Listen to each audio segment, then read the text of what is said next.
Zuo kasureko euskeraz ez tozu ezer ikisi? Ez, ni neukik nahi gudekot. Zan gure dut eskolan dana erderaz. Dana erderaz. Nire epokaan dana erderaz. Bai, ondino frankismo denporea zan. Bai, hanuk egin duen. Minitxe Franco eta Primo de Rivera eta Kurtzanti bet, eta... Bai. Lo que pasa que ni binazen epoka da nien, ezin izen nolan, maestre danak izan kapotarrak. Goratzen dut, lehenko izan, Salamankakue. Kuean izena Silvia, abizena goratzen.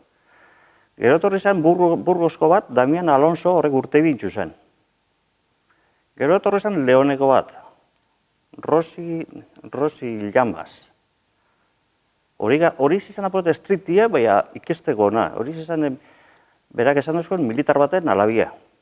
Izan, alta bat, eta horregaz, karal solkanta biharrak bitzen gendun, bateri mini bihar, formen bihar, bestikaz ez. Besteak azain besteko zorrostasunik esan duen aukiten. Ez.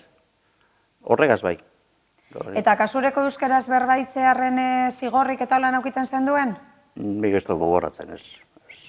Zezuek umek zeuen artean euskeraz itzen zen duen? Hombre, asko erderaz eskendun jakin. Bertanik ezin gendun euregaz. Baina ez euskera itxarren ez duz, ez tekot. Nik ez tekot hori. Eta zenbat urtegaz hasi zinen zu eskolara? Ni pentsatzen dut 6 bueltagaz. Eta ze edadera artean? 14. 15 itxego. Negoaz akabezan eskolia. Ordune zeuek izen zinen azkenengo taldea? Bai, nia zenitzen nire ongo ginen, ez dakit fijo baina, 20 bat.